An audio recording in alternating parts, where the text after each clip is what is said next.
तो वही बहुत खुशी की बात है कि एक पुरानी मित्र आई हैं, उनका नाम है सुदेशना, और अपने बारे में वो खुद ही बताएंगी। दूसरी बार आ रही है। हाँ, मैं 27 साल से मैं स्कूल में पढ़ा रही हूँ। लेकिन उसके पहले जैसे मेरे पेरेंट्स बहुत ही प्रोटेक्टिव सा फैमिली था।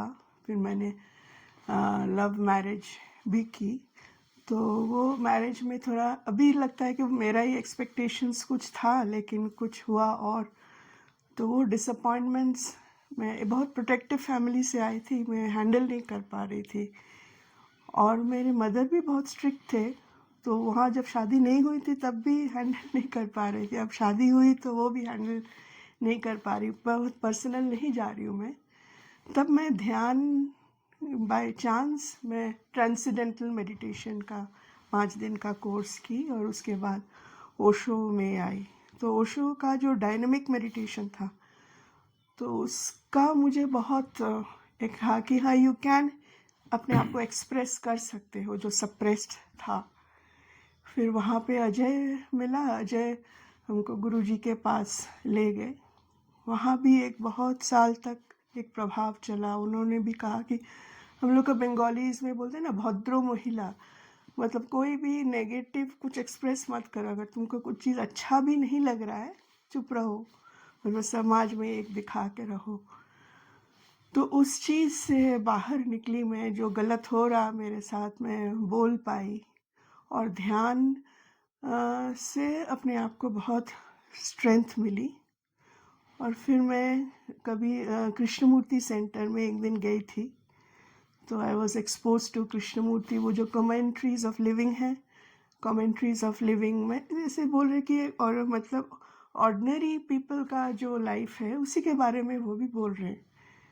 और मैं तो टीचर थी ही, तो देखिए एजुकेशन पे मतलब जो मेरे अंदर एक डिस्कम्फर्ट हो रही थी कि ये क्या हो रहा है, क्या कर रहे हैं बच्चों के साथ, तो वहीं पे वो बोल रहे हैं कि जैसे हम लोग अथॉरिटी अपना यूज़ करते हैं।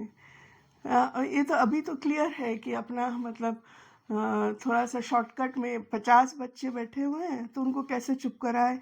अब डराओ उनको, अगर नहीं डराओ तो वो लोग कुछ भी करेंगे। तब मेरे जो अथॉरिटीज़ है वो बोलेंगे अरे तुम तो क्लास कंट्रोल नहीं है। तो ये सब डिसऑर्डर अपने अंदर, डिसऑर्डर नहीं मतलब एक डिस्कम्फर्ट चलती रहती है। लेकिन टीचर्स का तो सिक्योरिटी भी ज़रूरी है। और ज़्यादातर स्कूल्स इंडिया में तो वैसे ही है, मतलब ऑल्टरनेट स्कूल्स नहीं है जहाँ पे बच्चों को अथॉरिटी यूज़ होती है। सक्सेस पे ज़्यादा हम लोग, सक्सेस पे टीचर्स का काबिलियत भी बच्चों का रिज़ल्ट से मापा जाता है। कैसा रिज़ल्ट हुआ, कितने एकेडमिकली कितने फेल हुए। तो बच्चे भी अपना डिसअपॉइंटमेंट कैसे वो लोग डील करे, उनको आता ही नहीं। वो फिर अपने अंदर जो वायलेंस हो रहा है उनका भी मतलब बात बात पे झगड़ पड़ते हैं। फिर टीचर को वहाँ खड़ा होना पड़ता है। हम लोग फिर उल्टा वो डरे हुए हैं इसीलिए लड़ाई कर रहे हैं। हम लोग और डराते हैं उनको, नहीं ये नहीं करना चाहिए। तो एक फॉल्स मोरालिटी भी सिखाया जा रहा है बच्चों को। तब मैं अभी लास्ट ईयर अजय ही बोला मुझे इनके बारे में, आनंद दिवे जी के बारे में। और हम लोग आके मैं देखी ये एपीवी स्कूल जो है पर्यावरण विद्यालय, कोई अंजनी सेन पर्यावरण विद्यालय, आश्रम आश्रम आश्रम पर्यावरण विद्यालय, आश्रम पर्यावरण विद्यालय। अच्छा, तो उसमें मैं वैसे कृष्णमूर्ति स्कूल्स में मैं विज़िट कर चुकी हूँ, राजघाट का, फिर चेन्नई वाले में, सहाद्री में, वैली स्कूल में, ऐसे विज़िट कर चुकी हूँ। तो वो तो मुझे इम्प्रेसिव लगा ही। लेकिन यहाँ पे आके मैं जैसे देखती हूँ बहुत सारी बातें हैं। पहली तो कृष्णमूर्ति स्कूल्स है वो कृष्णमूर्ति के टीचिंग्स पे, बट वो साल में जैसे 10 लाख चार्ज कर रहे, तो वही पेरेंट्स भेज सकते हैं जो वो साल का 10 लाख एक एक बच्चे पे दे सकते हैं। तो यहाँ पे वो बात नहीं थी। तो गांव वाले सब बच्चे भेज रहे, फिर बच्चों पे कोई भी अथॉरिटी नहीं यूज़ हो रही है। ये एक बहुत बड़ी बात है कि फिर भी बच्चे मान रहे हैं। ये भी तो है ना, अथॉरिटी नहीं यूज़ करे मतलब ये नहीं कि बच्चे जो मर्जी कर रहे हैं। तो हालांकि ये एक स्मॉल सेटअप है। अ, फिर जैसे मैं देखी कि सब बच्चे पहले असेंबली में गाना वाना हुआ, उसके बाद कुछ बच्चे अपने आप बैठ गए ध्यान करने क्लास के पहले। फिर बाहर आके क्लास हो रहा है। मतलब ये तो मतलब मेरा ड्रीम एक है ना, क्योंकि मैं 27 साल से पढ़ाई हूँ, लेकिन प्रेजेंट एजुकेशन में जो खामियां हैं जिसके जिसके लिए सोसाइटी पे वन ऑफ द रीजंस कि सोसाइटी जिस तरफ जा रही है, दोनों तरफ से पेरेंट्स भी बोलते हैं बच्चों को ज़्यादा सक्सेस लाओ, हम लोग को भी बोला जा रहा है कि सक्सेस लाओ बच्चों को। फिर अगर स्कूल में नहीं होता फिर ट्यूशन में जाओ, वहाँ भी सक्सेस, फिर पेरेंट्स को भी ज़्यादा पैसा देके, तो एक गड़बड़ हो रही है। लेकिन फिर समाज में जब जाते हैं, जो बच्चा ज़्यादा कमाता है उसको ज़्यादा रिस्पेक्ट मिलती है। तो है कि अगर जो बच्चा साल में 1 लाख कमा रहा है और जो बच्चा साल में 10 लाख कमा रहा है, जो 10 लाख कमा रहा है वो समाज में उसका, अगर वो कुछ इलीगल कर बैठा तो अलग बात है, लेकिन उसका रिस्पेक्ट है, उसका स्टैंडर्ड ऑफ लिविंग बेटर है, वो फॉरेन ट्रिप में जा रहा है फैमिली को लेके। तो ये सब चीज़ भी है। तो इसलिए हम जैसे यहाँ पे आके मैं देखी कि ये जो सेटअप है, ये अगर हम लोग और सोसाइटी पे बढ़ा पाए तो मतलब ये तो एक बहुत ही शानदार चीज़ होगी, जो एक aware, if you are aware कि क्या गड़बड़ हो रहा है एजुकेशन में। तो ये जो है मतलब वो जो एक डिस्कम्फर्ट है, ये मुझे दिखा रहे ये तो ये हो रहा है। तो मैं आनंद जी से पूछना चाहूँगी कि आप तो यहाँ 20 साल से हैं, तो आप तो यहाँ मेडिटेशन केंद्र भी कर सकते थे। आप स्कूल के बच्चों पे काम करने से ही ये भी एक मतलब ये आपने क्यों चुना, मतलब कैसे आप पे आई कि ये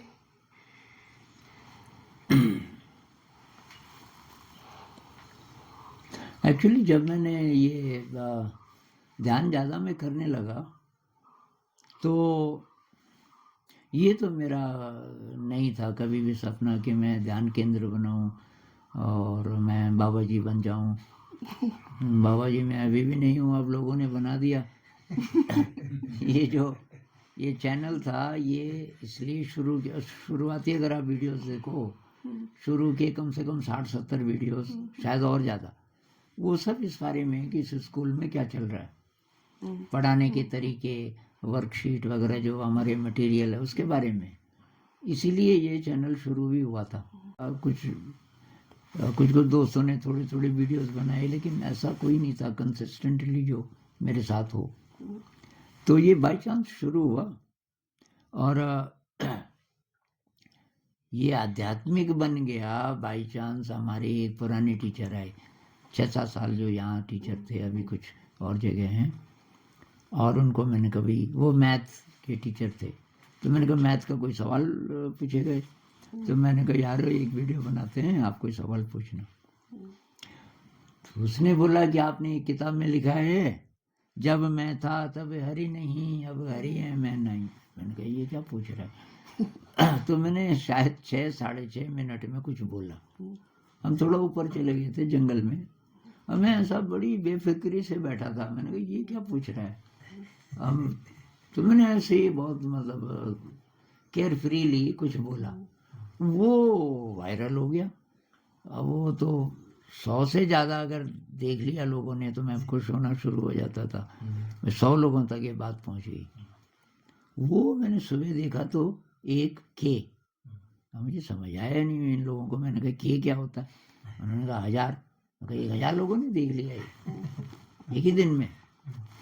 और उसमें दूसरी बात हमने क्या की कि कमेंट्स बंद थे, तो उसने बोला कमेंट्स, मैंने कहा कमेंट्स तो मेरे को नहीं पता भाई कि वो खोल देते हैं, उसमें बोलना पड़ता है ना कि एडल्ट्स के लिए है।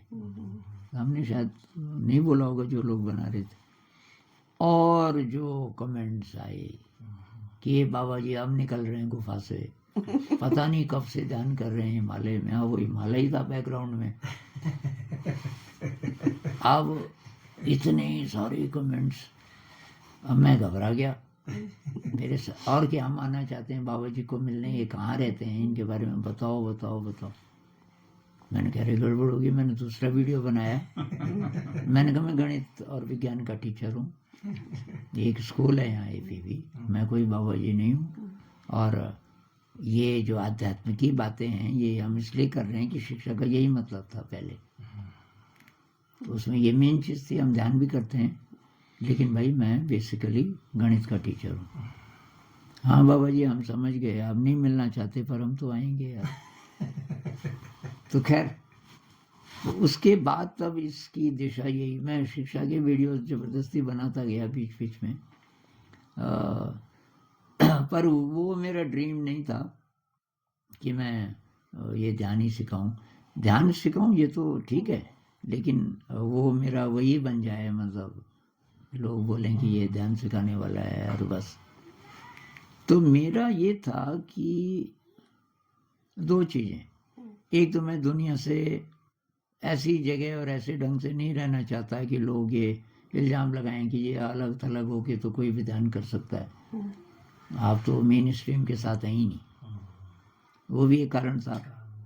तो मैं ऐसी जगह ढूंढ रहा था पहले तो कि जहाँ मैं कुछ सार्थक करूँ जो जो मेरे टैलेंट्स हैं, लेकिन मैं मुख्य ध्यान ही करूँगा।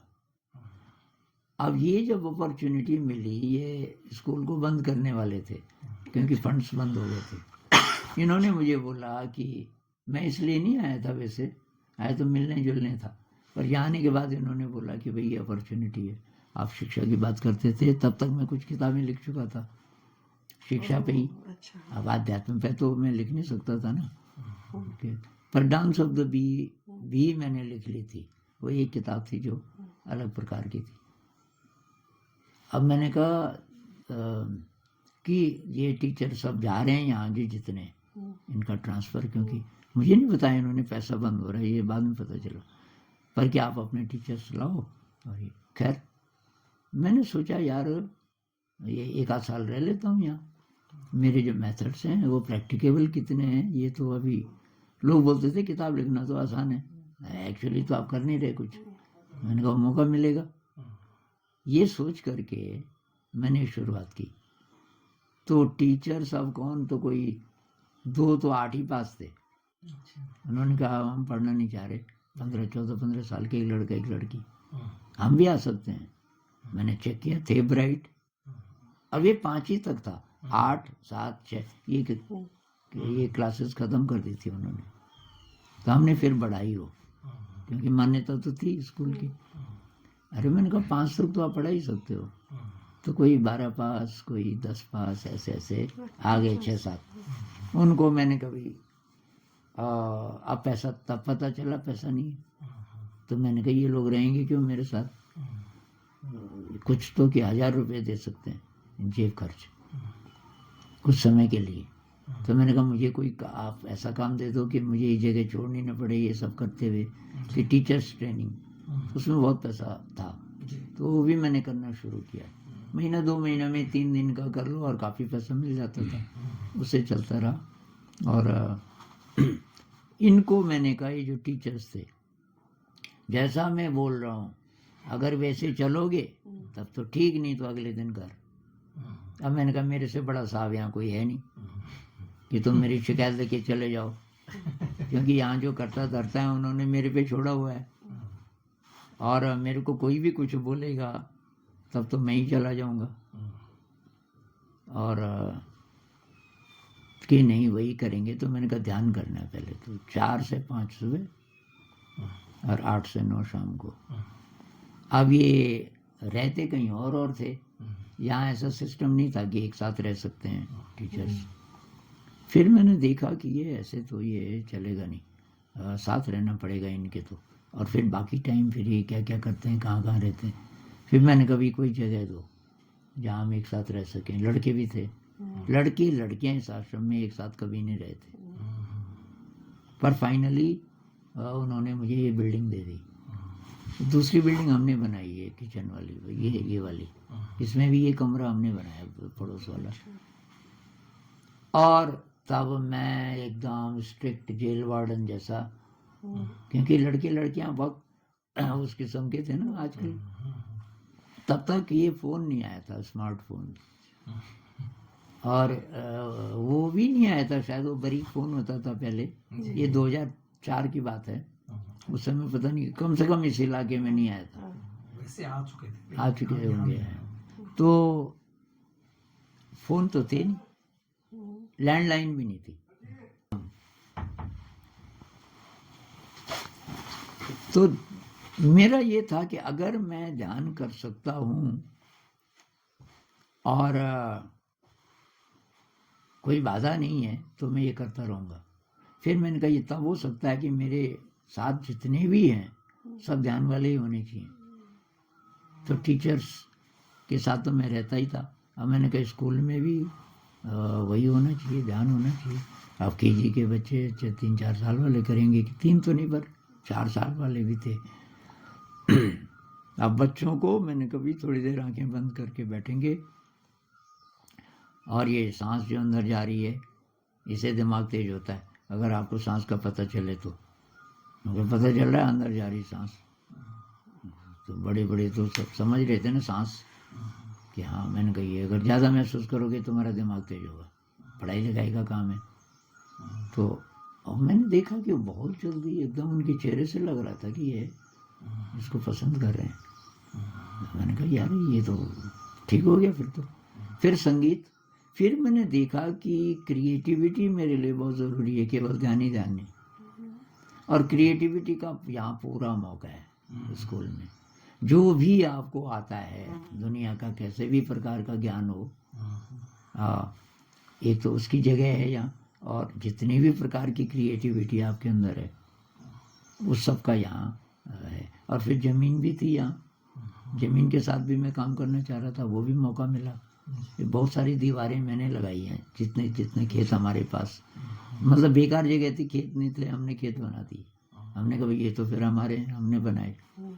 तो कृषि से लेके और ये टीचिंग मेथड से लेकर के ध्यान है, संगीत है, मेडिटेशन है, प्ले वे मेथड्स बनाना, 3 डिमेंशनल, ये क्राफ्ट वगैरह वगैरह, जितनी चीज़ें मुझे आती थी उसमें भी मुझे रस आए। और तब मैं, इंटरनेट जब आया, मैं एक्सप्लोर करने लगा कि क्रिएटिविटी का ध्यान से कोई संबंध है क्या। और वहाँ से मुझे पता चला कि जितने क्रिएटिव आप ज़्यादा होंगे उतना ज़्यादा तैयार होंगे आप क्योंकि ब्रेन रिवायर होता है, उससे अच्छा होता है, सुव्यवस्थित। ये मैं पहले स्टडी कर चुका था, ब्रेन माइंड, ये तो मैं 87 में लिख चुका था actually, dance of the P, पहला इसका वर्जन 2002 में, तब मैंने उसको रिवाइज़ किया, छापा। तो फिर मुझे लगा कि मेरे लिए बेस्ट तरीका ये अपनी यात्रा के लिए, और वो बेसिक होनी चाहिए। तो बाद में लोग कहने लगे इसको रेप्लिकेट करना हो कहीं और स्कूल ऐसा। मैंने कहा एक आदमी होना चाहिए कम से कम जिसका उद्देश्य जीवन का ये है, भाई मुझे खुद को जानना है। वो साधक हो और दुनिया से कोई झगड़ा नहीं है, दुनिया से जुड़ा हो, वो कुछ काम कर ले जिससे पैसा आता है। साथ जैसे मैं ट्रेनिंग कर रहा हूँ, टीचर्स ट्रेनिंग, कोई बिजनेस भी कर सकता है साइड में कि उससे पैसा कमा के इसको चलाएंगे, लेकिन ये आत्मनिर्भर होना चाहिए। ऑटोनोमस स्कूल, ऑटोनोमस इकोनॉमिकली भी, आप किसी भी डिपेंडेंट ना हो। और लेकिन उसकी पहली यात्रा आध्यात्मिक है, और उस यात्रा में ये सब शामिल होने चाहिए। टीचर से उसकी जिम्मेदारी होनी चाहिए, टीचर्स हैं, स्टूडेंट्स हैं, बाकी चीज़ें फिर बाद में आती हैं कि भाई रिलेशनशिप बच्चे से, इक्वालिटी, समानता। एक बार एक IAS ऑफिसर्स आ गए बहुत सारे, तो ये नीचे से SVMA के बड़े बड़े लोग, कि इनमें कोई DM कोई STM भी थी, इनके लिए कि कुर्सियाँ, 2 कुर्सियाँ लगा दो वहाँ असेंबली में। अब मैं अभी बाहर था, तो मैंने देखा हमारे 2 टीचर्स कुर्सी लेके आ रहे हैं। मैंने कहा "ये कुर्सी कहाँ ले जा रहे हैं?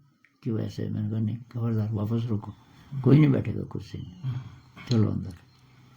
कुछ नहीं हुआ। अब मुझे पता भी नहीं चला कौन है वो, एसडीएम और डीएम सब बैठ ही गए। तो सामान सब ने बोला कम्युनिस्ट है, कोई ऊंच नीच वगैरह वगैरह। पर हमारा वो कम्युनिस्ट वाला नहीं था, ये था कि भाई बराबर, ये जो मंत्र है ना सेना वो तो साथ साथ टीचर और स्टूडेंट्स एक साथ। मेरी एनालॉजी ये है कि कोई अंधेरी सुरंग है, एक टीचर और एक बच्चा वो हाथ पकड़ के जा रहे हैं, और ज़्यादा इधर हो गए तो टीचर को पता चल रहा है इधर की सीमा आ गई, लेकिन ज़्यादा उधर हो गए तो बच्चे को पता चल रहा है इधर की सीमा ये, टीचर को नहीं पता चला। दोनों एक दूसरे से सीख रहे हैं, दोनों के अलग अलग जगत में ज़्यादा ज्ञान है। एडल्ट को अपना ज्ञान है जो उसने रिसीव किया, बच्चा अभी अभी मतलब बच्चे के टच में कुछ और जगत हैं जो हमारे शायद धुंधले हो गए। तो इसलिए काहे क्या समानता, तो एक साथ बैठो क्योंकि तुम एक दूसरे से तो ये सारी वैल्यूज वहाँ से आई। जो फर्नीचर था यहाँ बैठने का टेबल, मैंने कहा हटाओ इनको, अब बच्चा यहाँ बिठा दिया तुमने, वो मुर्गी नहीं होती अच्छे पोल्ट्री फार्म में 1 क्यूबिक फुट जगह, वो बेचारा पंख नहीं फैला सकती मुर्गी पूरा, इतनी स्पेस नहीं है, क्योंकि उसको तो मीट के लिए उगाया जाना है, ऐसे विद्यार्थियों का है। तो मैंने कहा यार इस पर टांग लंबी करना चाह रहा है, क्यों चाहिए तुम्हें हर समय यही। तो हमने सब हटाया फर्नीचर, इधर उधर वहाँ कुछ नहीं। फिर हमने कभी कुर्सी टीचर की नहीं लकड़ी की है। एक बार एक बच्चा, कोई विजिटर आ गया, टीचर उस समय थी नहीं वहाँ, तो बच्चा कुर्सी पे बैठा हुआ, एक टांग उसके कुर्सी का जो हाथ होता है बाँ उसके ऊपर एक टांग, और ऐसे। अब वो बाहर से आया तो यहाँ वो भी पता नहीं गुड मॉर्निंग वगैरह वगैरह वाली नहीं है, नमस्ते तो कर देते हैं, उसने भी किया होगा नमस्ते। उसने कहा कि तुम ये टीचर की कुर्सी है? नहीं सर जी कि ये लकड़ी की कुर्सी है। उसने कहा इसमें बैठता कौन है? हम बैठते हैं, कभी कभी मैडम जी भी बैठ जाती है, अभी तो है नहीं।